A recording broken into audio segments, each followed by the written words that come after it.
Então, perceba o significado do nome da igreja, e você vai começar entendendo o porquê essa igreja existiu também nessa época. O período dela foi de 538 até o período de 1517. Foi muitos anos. E ela enfrentou ali muitas dificuldades, mas foi uma igreja que Deus também deu alguns elogios a ela. Entendam isso. Lembrando, eu vou estar sempre repetindo isso aqui, todos esses períodos dessa igreja, eles têm a ver com a gente. Todos eles. Não existia somente essas 7 igrejas na época, porém Deus escolheu elas para representar todo o período, tá certo?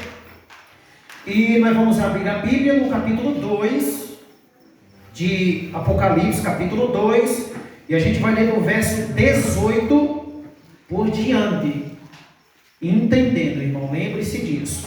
Capítulo 2, versículo 18 por diante, ou seja, até o versículo 29. Aliás, nós vamos ler todo o resto do capítulo 2. Olha o que diz o primeiro verso, irmãos. O primeiro versículo, que é o verso 18 do capítulo 2. Ao anjo da igreja de onde? De Tiatira, escreve estas coisas, diz o Filho de Deus, que tem os olhos como chamas de fogo e os pés semelhante ao bronze polido. Lembre-se, isso são símbolos que ele queria então mostrar. Olhos como chama de fogo, eu já expliquei o que é que significa. O que significa olhos com chama de fogo? Ou como chama de fogo? Recebe que vocês não guardam quase nada na mente. Nem os próprios da igreja. Deus vê tudo, né? Deus vê tudo, irmão. Na claridade se vê tudo. Não deixa ele falar. Outra coisa interessante é que o fogo também, quando ele aparece na Bíblia, o fogo é símbolo de purificação. Sabia? O fogo consome, o fogo purifica. Fogo também é símbolo de juízo, só que aqui está falando dos olhos de Deus. Tudo ele vê, entendam isso. E diz que os pés dele eram polidos como bronze. O bronze, quanto mais bota fogo nele, mais ele faz o quê? Brilha, não se queima. Ou nem queima a escolha que tiver nele.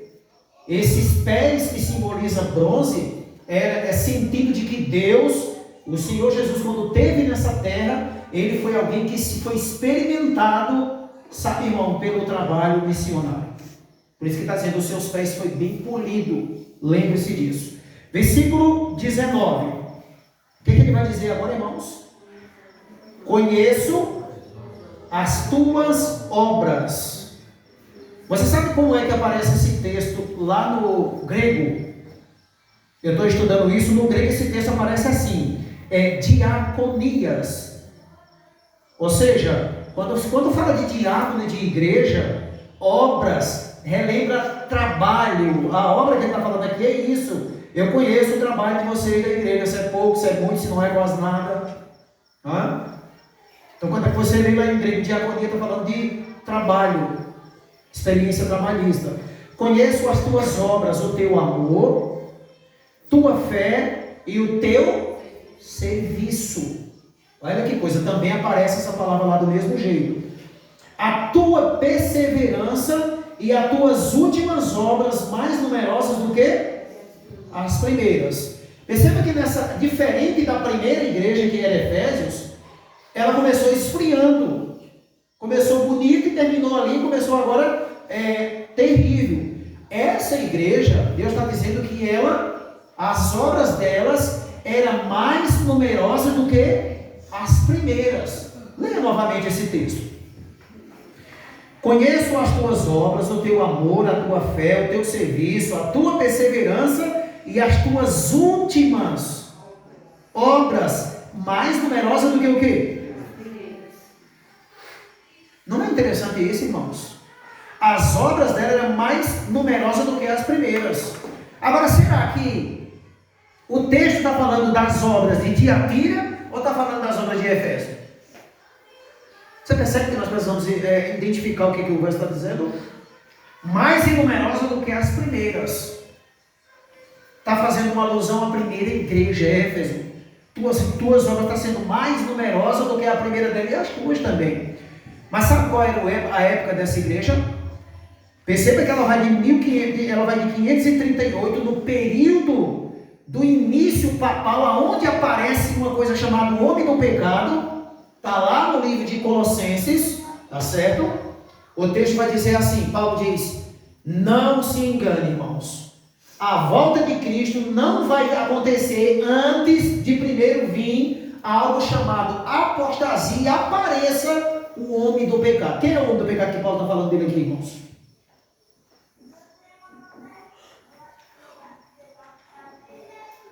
Que silêncio é esse?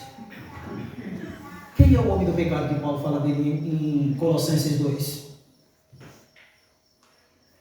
Não vai acontecer a volta de Cristo sem não vir primeiro apostasia. Apostasia, você sabe o que é? A pessoa começar o quê? Se apostatando, deixando de ser um cristão, crendo em heresia, sabe? Esse tipo de coisa.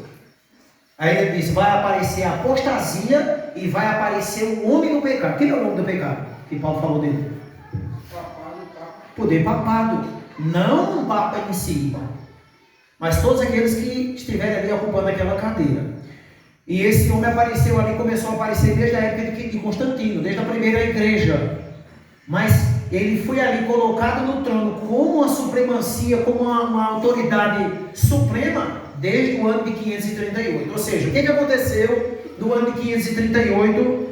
Aconteceu uma profecia tremenda que foi 1260 anos de perseguição à igreja. A igreja de Tiatira está mesmo no foco dessa profecia. Mas aí o texto está dizendo, você está lendo aí, que as obras dela nessa época era mais forte, mais fervorosa, mais melhor do que o quê? Do que as primeiras. Se eu vivesse naquela igreja naquela época, o que eu teria sido? Essa é a pergunta que nós deveríamos fazer. A época hoje é boa ou ruim para ser crente? Boa. Boa. Só Edson nem respondeu, não é ele comigo. Não. Dúvida, podemos dizer assim, não? Não, não estou com dúvida nenhuma. Qual é a época melhor de ser crente, irmão? Era aquela época da igreja de Tiatira ou era a nossa época? Essa época, para mim, essa época. Para o senhor, essa época, né? Certo. Outra pergunta. E por que as pessoas não querem ser crente? Se essa é a melhor época.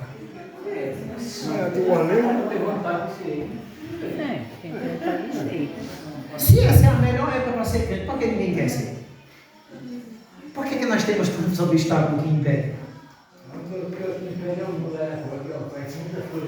E pensa que é bom, mas não são. Eu não entendi direito. É o mundo, o velho vai embora, vamos usar muitas coisas que pensa que são boas, mas só que não é. Certo. É melhor é que Deus tem preparado. Né? Certo. Mas não quer. Mas não só não dá tudo no coração. É todo mundo, Concordo claro. também. Porque tem pessoas, realmente, o que o irmão está dizendo é simples. Seguro. Tem muitos que não vai olhar para a nada do mundo, não, sabia? Não.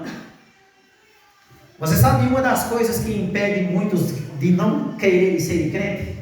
Eu vou te dizer, a guarda do sábado tem sido uma muralha muito grande para muitos. Porque a primeira coisa que vem na nossa mente é meu emprego. Se eu perder aquele emprego, nunca mais vou arranjar outro. Essa é a pior lenda que o diabo colocou na mente das pessoas. Meu patrão não me quer mais no meu serviço. Se o meu patrão não me quiser, problema dele. Vamos ver se ele vai arranjar um trabalhador que nem eu. E que nem você que está aqui. Há outros que dizem assim, se meu patrão me der o sábado, o teu patrão não pode dar o sábado a você. Quem te deu o sábado foi Deus. Esse patrão também precisa conhecer essa mensagem. A época da igreja de Tiatira, irmão, era uma época de perseguição. Que se você defendesse as verdades bíblicas que hoje nós estamos pregando, seu pescoço voava. Você sabia disso? Você sabe o que era que acontecia? É por isso que eu estou destrinchando carta por carta, igreja por igreja. Essa época foi a igreja dos Valdêncios.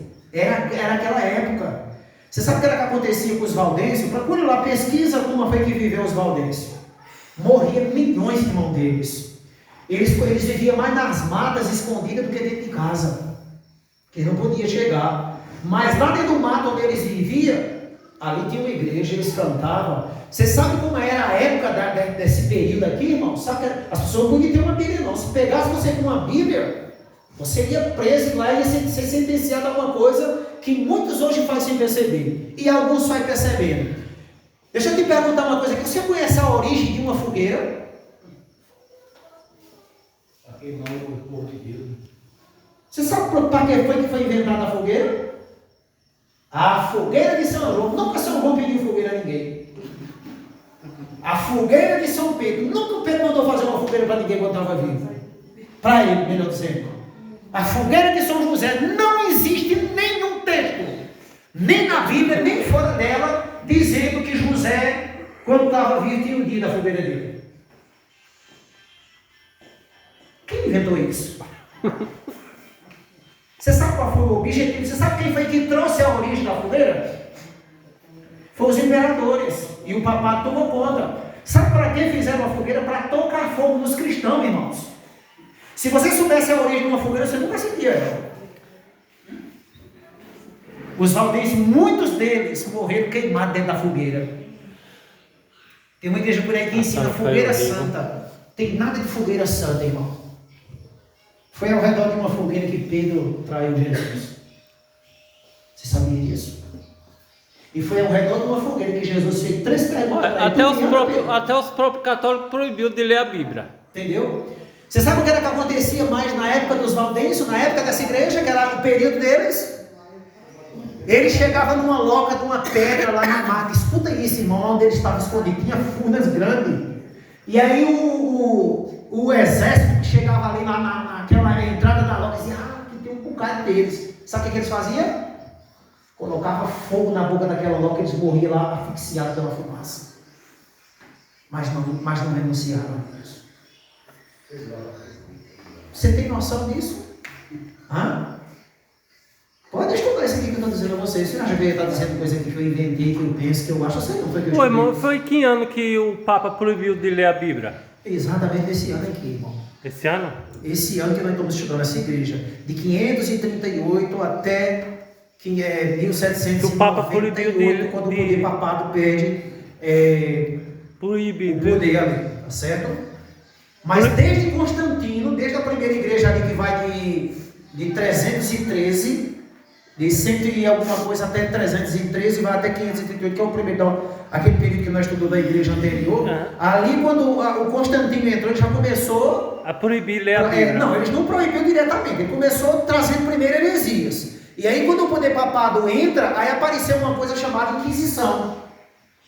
Entendeu agora? Tem até o nome, Santa Inquisição. Não tem nada de santo aquilo ali.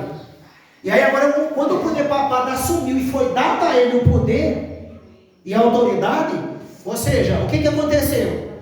Alguém chegou lá no trono e disse: o Papa é o representante de Deus na terra. Ele é a autoridade suprema e o que ele disser está dito. E agora deram a ele toda a autoridade. Aí foi quando ele impôs.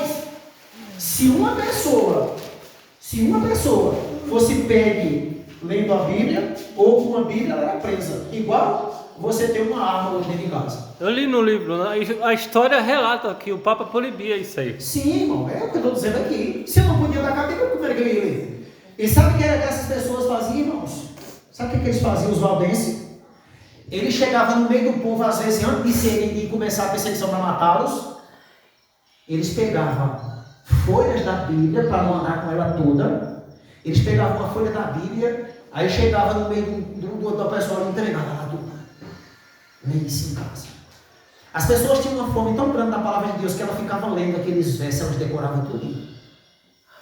Aquelas porçãozinhas, saíam entregando porção. Até pouco tempo teve cantos que o pastor pegava, eles memorizavam os versos, chegava nos cultos onde ele estava apagado, não tinha nada de luz, e aí ele dizia tal verso assim, assim. A pessoa que estava com a páginazinha que lia de dia, citava aquele texto, mas não podia ter nada que chamasse a atenção.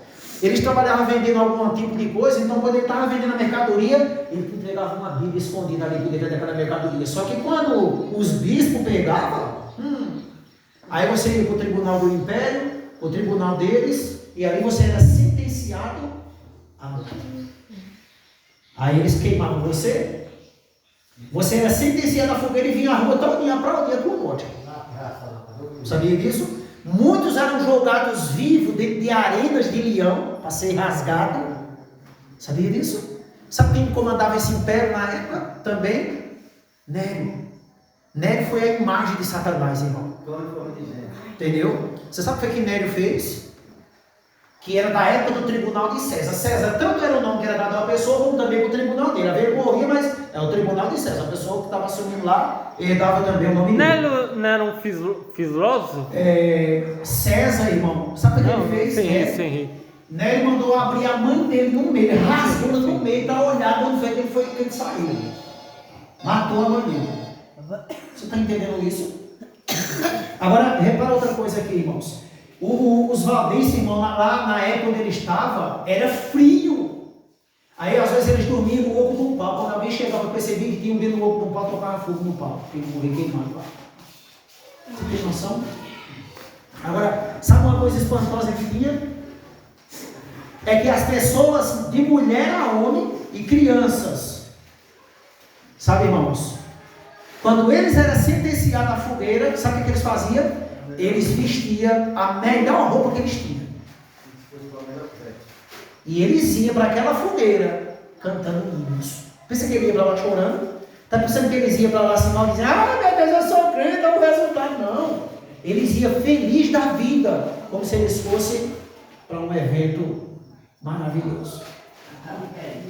Se você olhar com a cara feia do lado de um crente hoje na igreja, ele não vem mais, não é? Você sabia disso? Vou mais naquela igreja não, vou olhar para jogar na feira. Será que essa geração está se preparando para ver Jesus voltar? Olha o que diz aqui o verso 20. Tenho, porém, contra ti. Qual era o algo, o ponto que Deus tinha contra aquela igreja? Tolerares quem? Essa mulher, como é o nome da mulher? Que a si mesmo se declara profetiza. Não somente ensine, mas anda seduzindo o que, querido?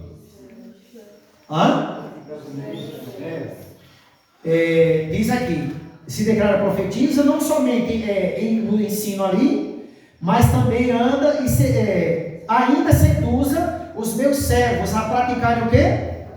A prostituição. No grego é porneia o nome dessa palavra. E a comerem coisas sacrificadas a quem? A ídolos. Deixa eu te dizer uma coisa. Jezabel era viva aqui nessa época, irmãos? Quem estuda a Bíblia sabe do que eu estou perguntando. Jezabel viveu em que época? Na época de Jafruído, no rei Jafruído. Não. Jezabel era mulher de um rei chamado rei Acabe. A época de Jezabel foi a época do profeta Elias. Mas o contexto relata que ele não adorar deuses, não pagã, né? Mas o contexto aqui é Jezabel. Eu não estou falando agora dos deuses. Veja lá, vamos lá. E Jezabel viveu em que época?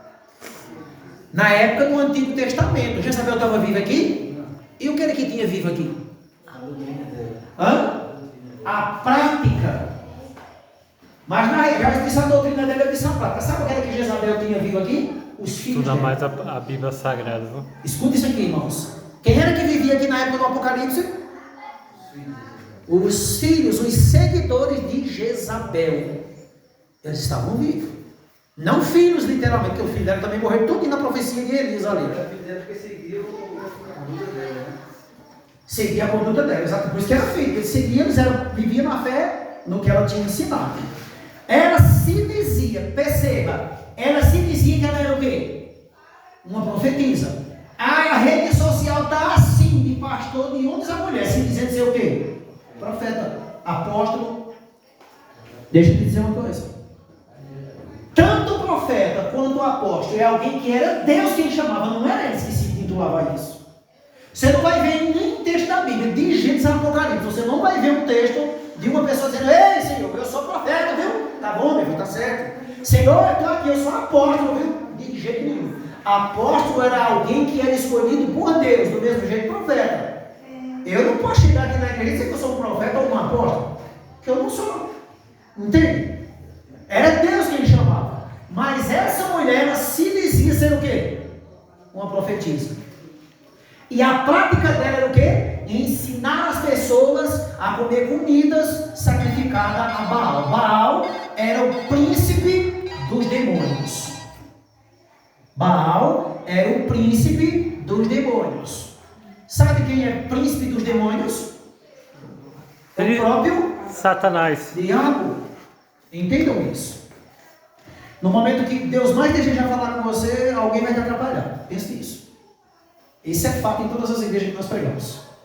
No momento que Deus mais procurar fazer com que você entenda, alguém vai ligar para você, o celular vai tocar, a criança se esperneia, você não entender, porque o alvo do diabo é que você não entenda. Mas eu acredito que tem pessoas aqui que estão querendo entender. Louvado seja Deus por isso. Aí ela ensinava, porque era assim, irmãos. Lembra que no Antigo Testamento tinha um ritual de sacrifício para Deus? Eu pegava, de manhã eu oferecia um cordeiro, eu levava o cordeiro para o santuário, era oferecido lá no santuário. De noite eu oferecia também outro cordeiro. O diabo, ele sempre foi um imitador das coisas de Deus. Então o diabo também exigia sacrifício. Só que o sacrifício que o diabo exigia não era cordeiro. Às vezes, sabe o que ele pedia das pessoas? Oferece o teu filho. Queime lá aqui na presença de Baal. E você sabia que tinha muitas pessoas queimando seus filhos? A Moloque. Tinha muitos. E até no meio do povo de Deus tinha gente que fazia isso. Esse era o sacrifício que o diabo fazia. Outro dia eu vi um relato de uma gatinhoseira. E ela disse que o diabo um dia pediu para que ela pedisse para alguém que queria falar com o inimigo, para ele ir no cemitério e arrancar um defunto que tinha sido enterrado fazia pouquíssimos dias. Mas sabe quando o inimigo humilha as pessoas? E ele foi para lá fazer isso. Agora, se Deus pedir para a pessoa vir a um culto na presença dele, cultuar, vai pôr, estou com a perna doendo, está doendo, espinhar está doendo, com a dor de cabeça. Mas às vezes o inimigo pede coisa tão difícil e nojenta e a gente atende. Às vezes o diabo diz assim, irmão, na nossa mente, sabia isso? Olha, 11 horas da noite, fica aí um pouquinho até tarde vendo coisas ilícitas. Tem muitos que atendem. Você sabia disso? E às vezes o Espírito Santo diz assim a gente: ei, perdesse o sono? Te ajoelha aqui, vamos conversar um pouquinho? Bora orar um pouquinho? Isso é difícil. Mas uns poucos enxergam isso, é isso. Dói, jeito, não tem palavra. É um ser enfadonho. Você percebe, irmão? Às vezes a gente usa, mas às vezes perdi o sono. Não perdeu o sono coisa nenhuma. Deus te dá uma oportunidade para tu ir orar. Sabia isso? Pega está no seu lado. A maior luta do mundo é para um cristão ficar 1 hora no culto. Você sabia disso, ser humano? Mas percebe quando tem um carnaval, irmão? É um dia em pé e você cansa ali no pé daquele palanque, pulando que nem um canguru, irmão. Não cansa. É mentira, meu Deus, aqui? Mas não tem problema, deixa Eu nunca gostei de carnaval, irmão. Não é esse fadado moído, não gostei de carnaval. Os leva cacete, cerveja na cara, garrafada, tá aberta a polícia, mas no outro dia tá aí de novo. É fiel ao diabo. Eu escutei uma mensagem, eu até coloquei no grupo. Um pastor, eu me esqueci de onde é, parece que é da China ele. Esse pastor me disse algo que me chamou a atenção. Ele espantou-se com nós brasileiros, você sabia? Espantado. Se eu nunca sabia que no Brasil era desse jeito. Se as pessoas chegam no culto e ficam para cá passeando, misericórdia, que coisa tão feia. Essa filha não tem esse algo, não. Aí ele mostrou o culto. Mais de não sei quantas mil pessoas. 4 horas o culto dele. Será que nós ficaríamos lá naquela igreja? Tudo em pé. Tem que ser não. Porque ele tem manda para todo mundo, que é muita gente demais. Ninguém tem sede, ninguém vai no banheiro, ninguém se mexe, irmão, cultuando a Deus. Você está entendendo o negócio? Aí a gente diz assim, meu Deus, por que eu vou na igreja? Porque eu sou crente há não sei quantos anos, por que eu vou na igreja e não acontece nada? Deus está dizendo, porque tu só vai para a igreja, eu nunca fosse para a minha presença. Olha o que diz mais aqui, irmãos. Olha o que diz mais aqui. Tolera essa mulher Jezabel. Agora vamos entender essa tolera. Você sabe o que significa essa palavra tolerar, irmão? Você sabe o que significa isso que Deus está dizendo para essa igreja? Repreendendo ela. É nós tolerarmos em nosso meio práticas pecaminosas. Não é nada demais. Deixa pra lá. Não mexe, não vai pegar fogo aqui. Bem, ia pegar fogo depois lá no inferno, né, irmão? Ah, mas não é? Você está entendendo as coisas? Deus está dizendo, eu tenho algo contra você. Você sabe o que está acontecendo aqui, você está calado. Está fazendo vista grossa. Não quero isso aqui. O errado tem que ser dito que é errado. Doa em quem? Doer. Se o cara chega lá na sua casa, irmão, escuta isso aqui que eu vou dizer. Chega lá na tua casa, não tem nada de intimidade, mas chega lá e mexer no teu som, na tua televisão. Depois quer entrar lá no teu quarto, vai fazer uma dizer, não dizer, não vamos machucar esse camarada que está aqui. Ele não sabe conversar comigo. Você vai fazer isso? Se você fizer, é pior do que ele. Quem vai tolerar um negócio desse, irmão? Nós temos que ter limite. Educação. É muita coisa. Não é interessante, não? Eu conheci um camarada, não vou dizer quem, mas você deve conhecer também esse tipo de gente. O cara chega na casa da pessoa, bate os 2 pés em cima do sofá, digo, rapaz, que sujeito usado. É o costume de casa, você entende isso, irmão?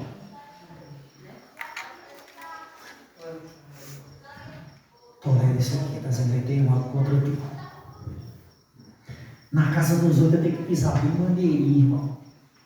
Mas se der liberdade, cara. Tem isso também. Aí tem as consequências, né, irmão?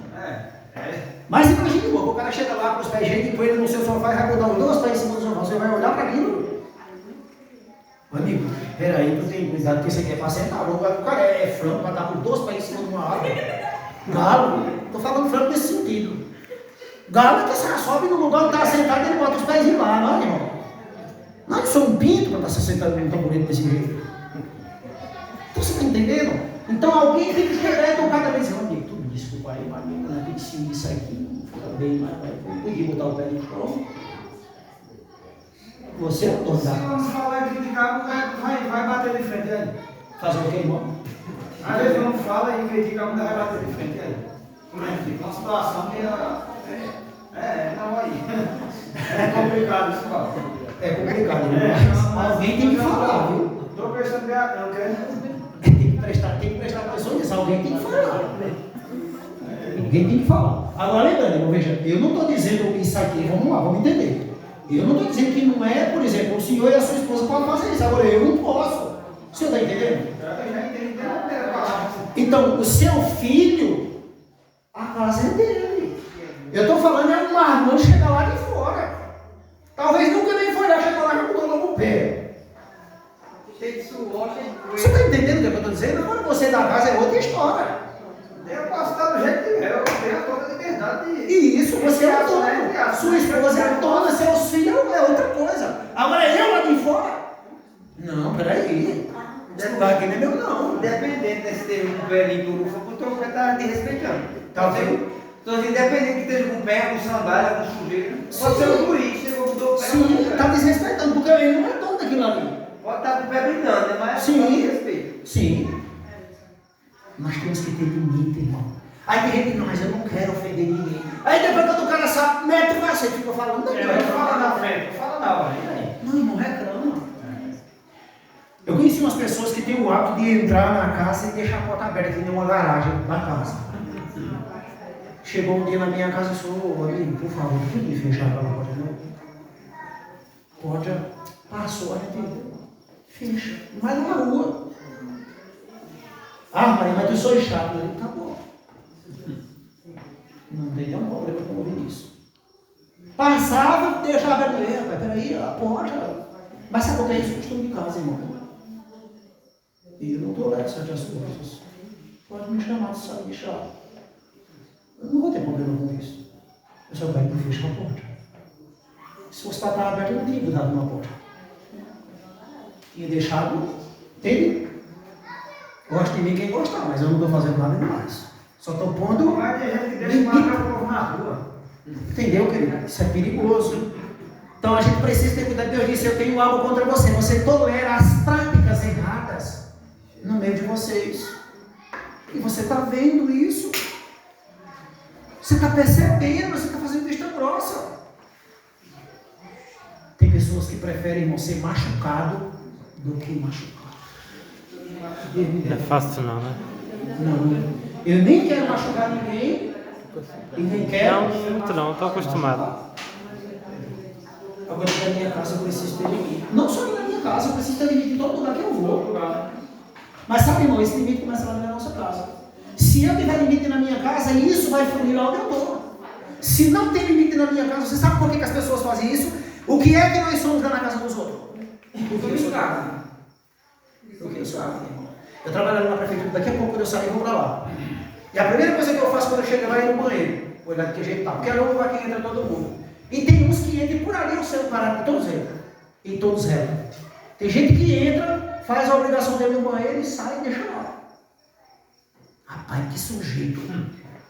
Nojento, irmão. Vou dizer bem. Isso é nojento, não tem outra palavra para isso.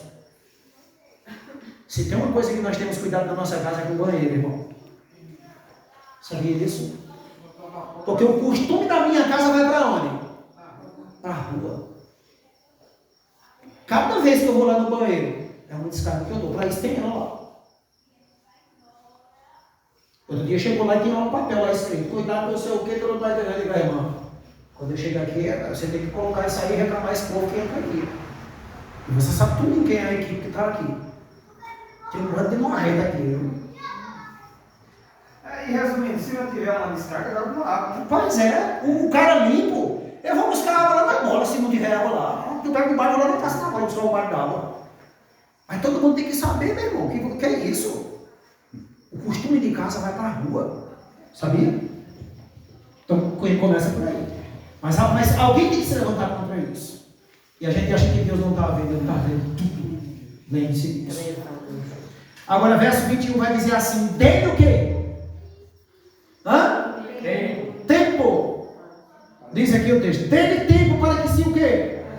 Arrependesse. Ela, todavia, não quer arrepender-se da sua porneia, da sua prostituição ou da sua imoralidade, que é a mesma coisa. Irmão, tempo. Deixa eu te dizer uma coisa: Deus não só está dando tempo aos seguidores de Jezabel, mas a todos nós que estamos aqui nessa noite. Você não faz ideia do tempo quando ele é válido diante de Deus, valioso. O tempo que Deus está te dando a mim e a você nessa noite é tempo precioso, irmão. E sabe o que ele espera de eu e de você nesse tempo que ele está nos dando? Arrependimento. E sabe o que é arrependimento? Parar de continuar errando e avançar para o erro. Deus está dizendo dele tempo. Sabe como é o nome disso? Graça. A porta da graça estava aberta para os seguidores de Jezabel. Mas Deus já sabia também, está dizendo: mas eles não querem se arrepender. Eles não querem. E não é diferente hoje, irmão. São poucos os que querem se arrepender. É a mesma palavra que você fala de ser crente: tu não tem vergonha de Deus, eu sou crente. Exatamente. Eu não tenho, eu sou de vergonha de jeito nenhum. Não entendi isso. Eu não tenho vergonha de jeito nenhum. Mal item. Eu tenho, eu sou crente, sou. Você não está entendendo, meu filho, o que eu falei. Eu sei que Muita gente não entra, não, tem por muito causa disso. tem muita vergonha de você não. Quer dizer que muita gente não entra, mas não quer ser que para não se identificar, né? É. Pois é. Outros não querem nem que sabem que eu estava na igreja. Falei: ó, e que fala não. Tá louco, irmão. Você está vindo para a igreja ou para um terrorismo? Olha o que diz o verso 22. Eis que a prosto, já vou explicar essa palavra, a prosto de cama, bem em grande tribulação os que com ela adulteram, caso não se arrependam das obras que ela incita. Você sabe o que significa essa palavra prosto? Essa palavra significa, sabe, irmão, doença de cama. Deus disse assim: eu vou castigar eles. Eu vou dar a elas, sabe, uma espécie de praga. Já vai aparecer mais aqui na frente também. E junto com todos aqueles que fazem o quê? Que se prostituíram com ela. Não é que essas pessoas aqui, irmão, tiveram relação ilícita com Jezabel, não. O que Deus está falando aqui é que a apostasia.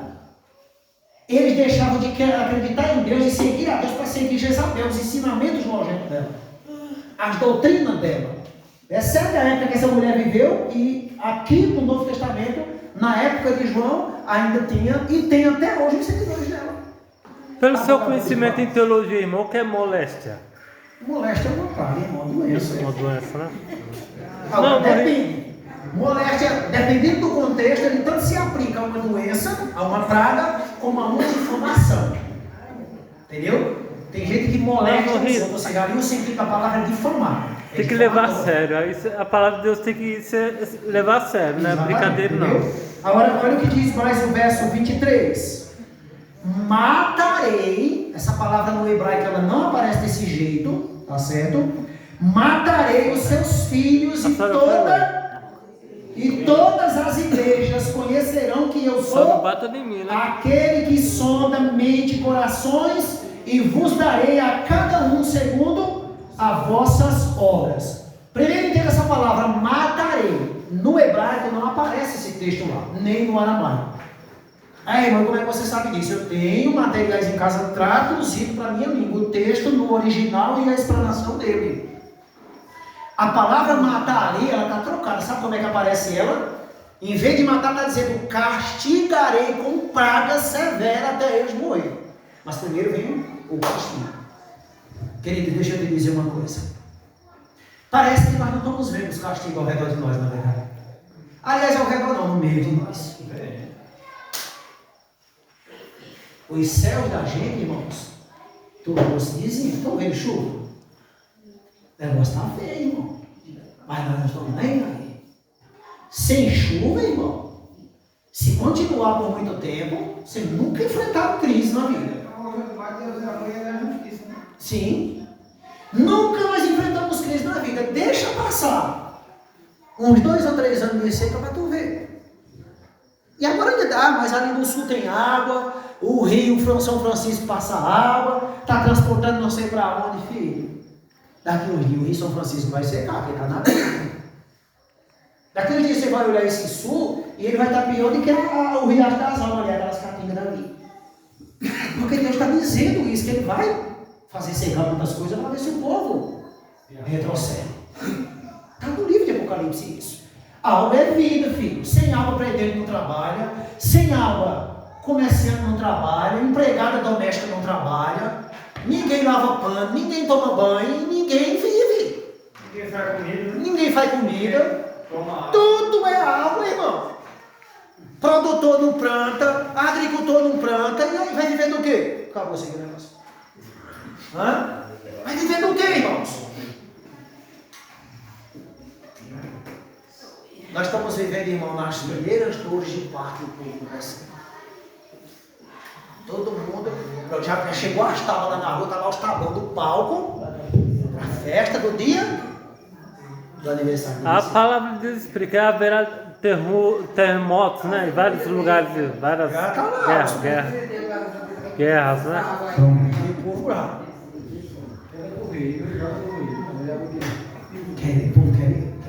Ninguém está vendo nada de filho. Tá bom, filho. Pode sentar. Pode falar. Vamos lá. Olha o que diz mais. Versículo. E aí ele está dizendo, quando eu fizer isso, todas as igrejas vão saber que eu sou o quê? O Senhor. Olha o que ele diz, irmão, no verso 23. Matarei os seus filhos, e todas as igrejas conhecerão que eu sou aquele que sonda mente, coração, e vos darei a cada um segundo as vossas obras. Deus está dizendo, eu sondo. Esse texto no original, e na maioria das Bíblias, Bíblia de Jerusalém e algumas versões de Bíblia, não aparece mente, não aparece coração, aparece mente, ou às vezes aparece coração e rim. Eu fui olhando, o que o rim tem a ver com isso? Por que o rim está aparecendo aqui? Eu não sei se alguém aqui tem essa versão. Tem? A sua diz como? Leia aí, por favor, o texto. E ferirei de morte a seus filhos e toda a igreja. Saberão que eu sou aquele que sonda os rins e os corações, e darei a cada um de vós o segundo as vossas obras. Pronto. Percebe que a palavra dela apareceu sim? O que o rim tem a ver, irmão, com isso aqui? Você percebe a importância de nós estudarmos o negócio bem detalhadamente? Você sabia que existe dentro de cada um de nós órgãos que representam Deus? Já pararam para pensar nisso? Deus é a fonte de toda a vida, não é verdade? O coração da gente, ele domina todo o corpo. Ou seja, ele é quem manda, alimenta a mente. Se o coração parar de bombear sangue, daqui a pouco você cai e morre. Agora, e o rim? Por que o rim está aparecendo aí, irmão? Você sabia que esse órgão, ele tipifica Deus e a sua obra em nós? Qual é a função do rim, irmão? O nome de Jesus Cristo. Hã? Filtrar as impurezas. Filtrar as impurezas, irmão. Tudo que é impuro seu, você bota o rim, coloca tudo para fora através da sua urina. As fezes. Sai tudo, todas as iniquidades, sai para fora ali, todo o veneno do seu corpo. Ou algum veneno que você comeu, bebeu. Sai tudo para fora porque o rim, ele manda sangue limpo, puro para dentro. Agora imagine o trabalho que nós temos dado a ele. Então o rim, ele tipifica a obra de Deus. Deus também, ele purifica. E Deus deixou um órgão dentro de nós que ele diz: filho, presta atenção nisso aqui.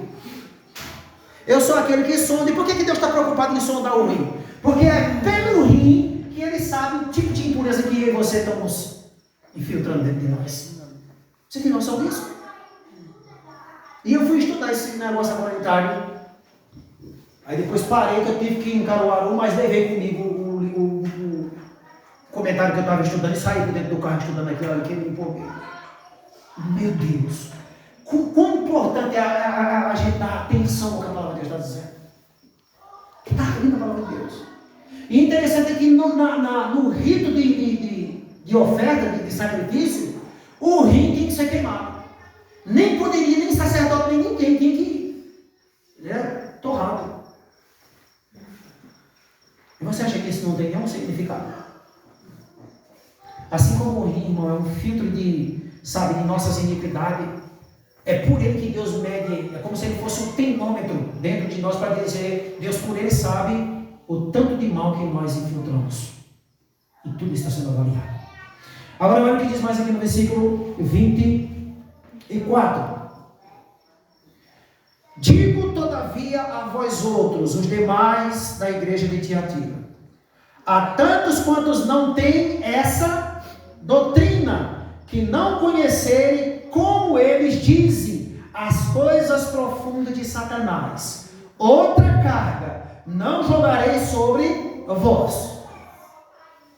Aí tem gente que diz assim: irmão, eu não entendo o que o livro de Apocalipse diz. Sabe por que eu entendo tudo isso, irmão? Porque eu vou procurar isso no contexto histórico. Por isso que eu entendo. Se você ficar só com os versículos, você tem que orar demais e jejuar muito para poder você entender isso. Quando você vai olhar as coisas profundas de Satanás, e Deus está dizendo assim: não porém sobre eles outra carga além do que... O que Deus queria dizer com isso? O que Ele está ensinando? Quem era esse que ele não poria mais essa carga? Leia novamente, irmão, o versículo 24. Digo, todavia, a vós outros. Perceba nessa palavra, a vós outros. Quem é esses outros aqui, irmãos? Deus está falando para a igreja de Tiatira, e Ele está dizendo a vós outros. Outros, eu entendo, um povo que não estava ali naquela comunidade. Quem é esse daí? E eu falei isso.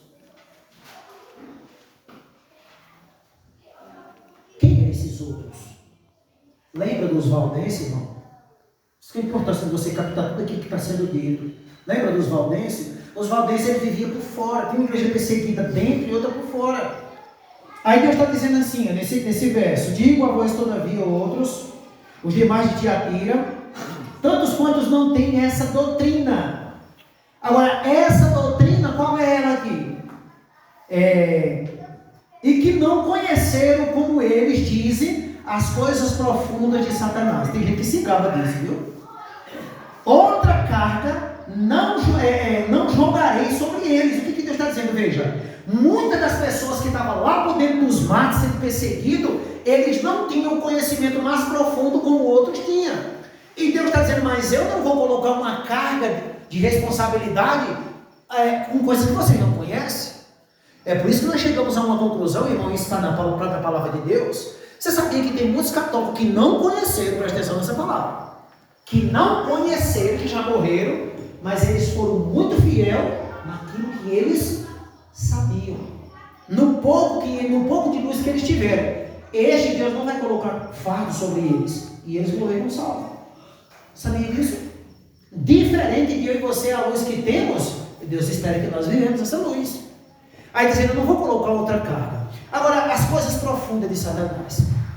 A doutrina eu já expliquei. Há outros que não têm essa doutrina, dizendo, eles não têm o mesmo conhecimento que vocês têm, mas eu não vou colocar outra carga sobre eles, seria desnecessário, porque eles estão sendo fiéis a mim, lá onde estão, no pouco que eles conhecem.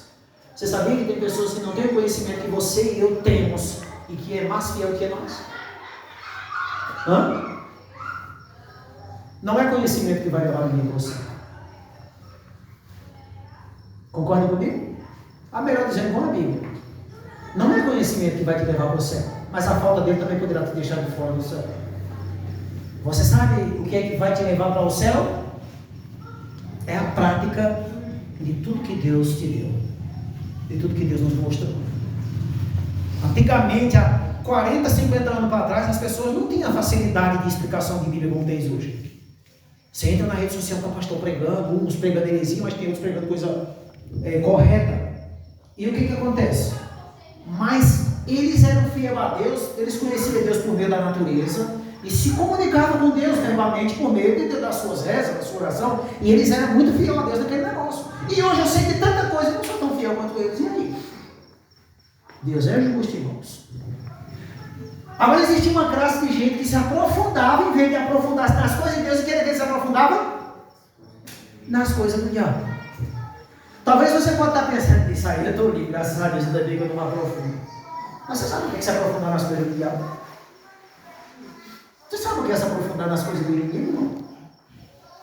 Tem pessoal que conhece aí através de carta humana, de carta, de bola de cristal, de jogo de buzo, de tudo quanto é de coisa, né? Esses são os que se aprofundam mais. Mas tem aqueles também que se aprofundam nas obras do pecado, irmãos.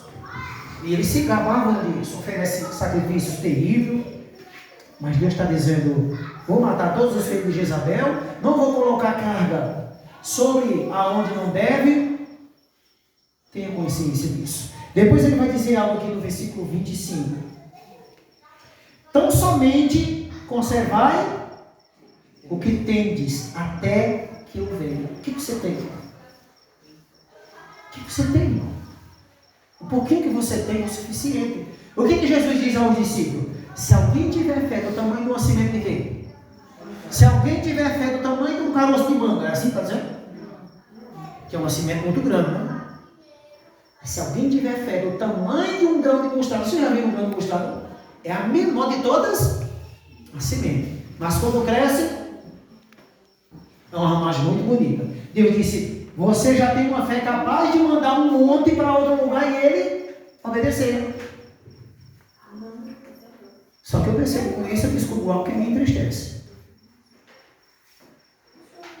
Parece que a minha fé não é nem do tamanho de um grão de mostarda. Porque eu nunca vi ninguém dizer aquela montanha da pedra da pintada vai lá para o escuro. Diz o Senhor, maiores obras o Senhor fará, né? Hã? Diz o Senhor, maiores obras o Senhor fará, né? Entendeu? Então a gente precisa, irmão, entender. Só que é o seguinte, se você tiver uma semente, talvez até menor do que a menor das sementes foi a que Deus usou para parar. Eu não sei que tamanho é a sua fé, assim como você não sabe a minha. Mas deixa eu te dizer uma coisa. É a menor das fé que Deus está dizendo tem a possibilidade de tornar-se grande. Mas tem você ver. Todo começo é o que, irmão? Pequeno. Você não chega lá no roçado, colhendo espiga de milho. Chega, primeiro você planta. Você planta 3 sementezinhos ou 4 numa cova, e depois você perde a conta de quantos caroços você colhe quando ela dá porra. É sempre multiplicando. Mas para haver a multiplicação, você precisou o quê? Investir, acreditar e plantar. E no verso 26, ao perdedor. Ao vencedor. Não é o perdedor, não? Ao vencedor que guardar até o fim as minhas obras. Está dizendo aqui. Eu lhe darei autoridade sobre as nações. Olha que coisa interessante. Olha o que Jesus está dizendo, ó, o vencedor que guardar até o fim. Ele não disse que guardar até a metade da vida, mas que até o fim será esse. Nós precisamos entender isso. Até o fim da minha vida. Enquanto eu viver, eu tenho que procurar guardar os ensinamentos de Deus aonde? No meu coração, irmão. E aí Deus está dizendo, eu vou lhe dar autoridade sobre as nações. Você sabe o que significa isso? Você já viu aquele ditado que tem gente que diz assim, olha, faça o que eu mando, mas não faça o que eu faço. Esse é o ditado mais escroto que eu já vi na minha vida. Que autoridade você tem ao dizer isso? Nenhuma, irmão. Olha, irmão, e você já viu, ou talvez você já disse. Imagina um pai que fuma bem mundo, está lá soprando fumaça de cigarro na cara do filho, ele não quer que você fume, viu? Dia que você fumar, eu dou uma pisa. E ele fumando. Não quero que você beba cachaça de jeito nenhum. Pega para queimar você no cacete de cachaça dentro de casa. Todo final de semana está lá os amigos. A casa cheia de cachaça, de bebedeira. E ele dizendo que não quer que o filho beba. Você acha que o filho vai obedecer aqui? Ele não vai beber enquanto tiver até dormindo. Mas quando ele crescer, ele vai beber e quebrar tudo no cacete, se tudo vacilar. Ou botar tudo para correr de casa. Eu já vi muitos ali na rua. Fui chegar bem em casa, arrebentar tudo e a mãe correr de ter que o pai para ir lá para a cadeia da parte deles. Meu irmão, se você quer ter autoridade, vive o que Deus está ensinando. Tem muitos hoje por aí que estão se reclamando dos filhos. Ah, meu filho não obedece, e lá em casa quem grita é ele. Por quê? Porque quando ele era pequeno, tu entregasse as regras da tua casa a ele. Agora come o pepino. Sustenta a bomba que tu acendesse no estupim. E aí vão orar. Deus diz a gente, nem pensa que eu vou atender essa oração. Porque na lógica bíblica, irmão, sabe qual é a lógica de Deus? Deus não vai fazer com você o que Ele quer que você faça. Que Ele sabe que você tem condição de fazer. Hã? Você acha que Deus vai descer do céu e tomar o controle da mão da criança? Coisa que é tu que tem que fazer. Tu acha que Deus vai descer do céu e tomar o taco daqui do desse ao teu filho? Nunca Ele vai fazer isso, irmão. Ele vai ficar olhando e dizer, te prepara. Te prepara que mais na frente tu vai ver o que vai vir.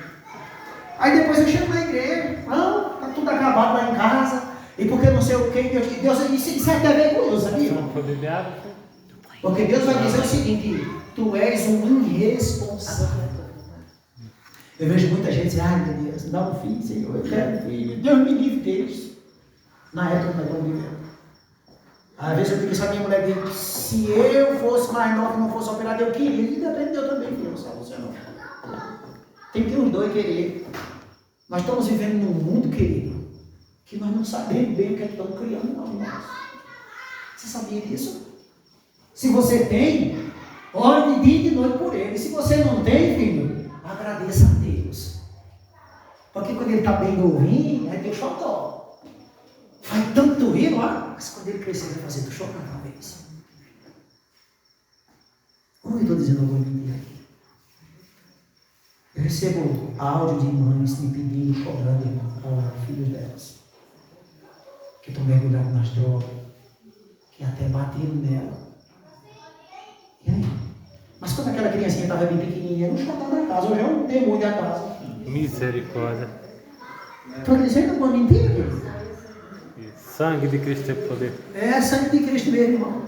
O sangue de Cristo tem poder, agora o sangue de Cristo não vai, sabe, ter poder na vida de quem não quer, querido.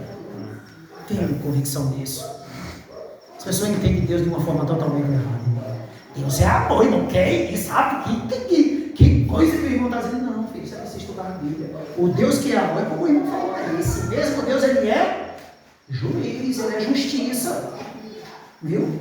Não se engane, não. Por isso que ele diz aqui, leva a sério, filho, que eu estou dizendo. Hã? Eu não conheço a sua vida íntima que não, e você é a minha. Talvez Deus está falando para alguém aqui que está enfrentando uma situação dessa. Talvez. Talvez Deus está falando para alguém aqui que sabe que os filhos acabou com quase tudo. Hã? E era alguém que tu, era um xodó da tua vida, brincava. Mas quando ele precisou levar uma tapa, tu desse um cheiro. É aí que está o problema.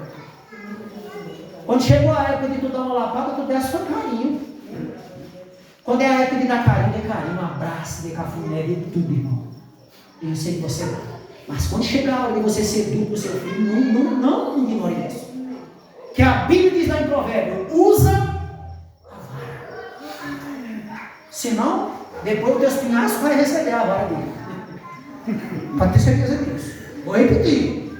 Se tu não usar a vara quando precisar, quando ele crescer, ele vai dizer, olha pai, dá um que tu me desse, ou mãe.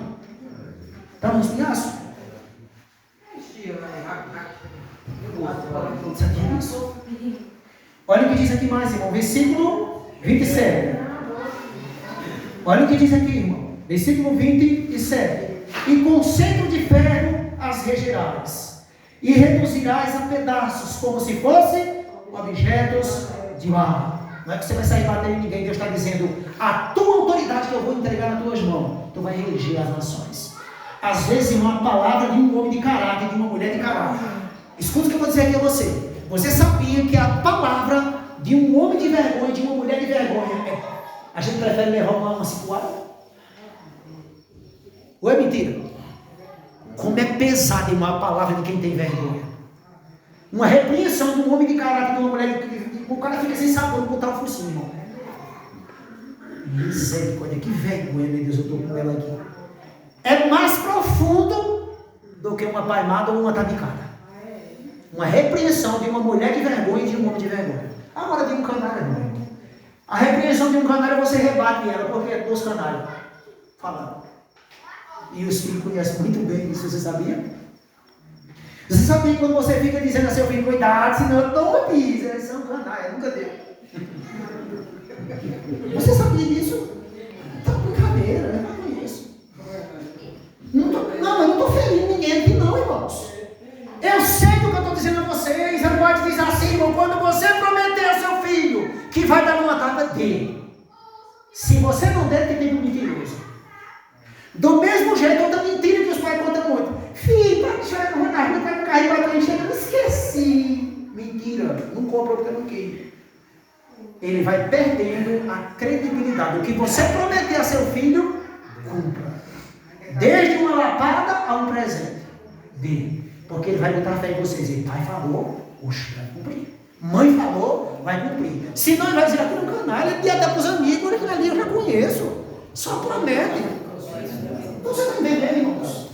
Isso é sério. Por isso que as famílias que estão no segredo estão tudo destruídas, irmão. Porque não temos força ali na família. Por quê? Porque prometemos e não cumprimos. Se você prometeu que vai disciplinar seu filho, discipline. Não leve na brincadeira. Senão depois você vai derramar muita lágrima. Pense nisso. E o versículo 28 diz assim: assim como também eu recebi de meu pai, dar-lhes-ei ainda o quê? A estrela da manhã. O sentido da estrela da manhã aqui, querido, Maria é a estrela da manhã. O próprio Jesus Cristo, ele é a estrela da manhã, a estrela da alma. Mas o que ele quer trazer aqui também é o brilho das estrelas. O brilho de uma estrela, você já viu a estrela? Tem uma tal de estrela d'alva que ela se aparece de 4 ouros quando ela vem nascendo. Bem bonito. Você vai ver lá no verão. Brilho. Deus está dizendo continuar isso. Assim como eu recebi do meu pai. Quando Deus fez o homem, ele deu a ele poder e autoridade. Mas hoje foi perdido. E o último verso é o 29, vai dizendo: quem tem ouvido, ouça o que o Espírito diz à igreja. A próxima igreja que nós vamos estudar é que a igreja, irmão? Sardes, capítulo 3. Quarta-feira. Se nós tivermos vivo. Queridos irmãos, eu não sei o que ficou na sua mente. Mas esse foi um período de muita tribulação, 1260 anos de perseguição, Deus repreendendo as atitudes erradas da sua igreja, mas Deus estava dando força também à sua igreja. E aqui está um povo que com certeza, assim como eu, nós temos algumas características daquela igreja. Nós toleramos coisas erradas em nossas vidas, no nosso meio, e Deus está dizendo: cuide de tratar isso que eu estou te dando tempo. Senão, vai querer ser tu e a tua casa como a casa de Jezabel. Acabe morreu numa batalha. Jezabel foi comida pelos cães, caiu de cima, derrubaram ela de cima de uma torre de vigília. Os cavalos pisotearam ela, que o profeta tinha profetizado a morte dela. E os cães rasgaram ela, deixaram só a alçada lá, irmão.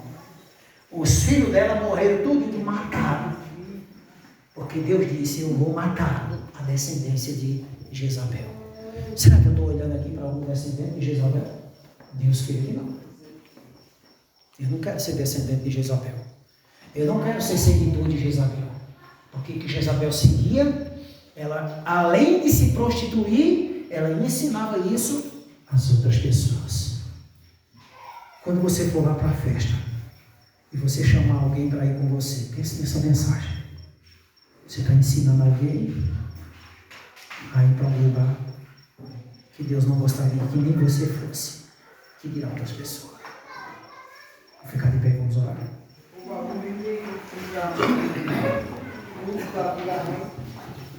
Domingo, né? Domingo vai ter o culto do Dia das Mães aqui. Todas essas mães aqui estão convidadas, mas pode vir os homens também, só a mãe não, viu? Então, domingo vai ter o culto do Dia das Mães aqui. Será um momento muito agradável a todos vocês. Vocês não perdiam, viu? Que hora eu vier de noite mesmo, normal? É normal. Normal, o culto normal. Não estarei aqui porque vou estar trabalhando, mas vai ter alguém aqui sendo usado por Deus e tudo preparado com carinho para todos vocês. Você pode dizer que você esteja também. Hã? Posso dizer que você esteja também. É, mas não vou garantir, não é porque é meu dia de trabalho, não é? Eu não sei, porque eu tenho que arrumar alguém para ficar no meu setor lá. E não é tão fácil, mais dia da mãe, né? Todo mundo quer estar com a sua mamãe, não é verdade? Mas o Deus que vai estar comigo lá vai estar com vocês.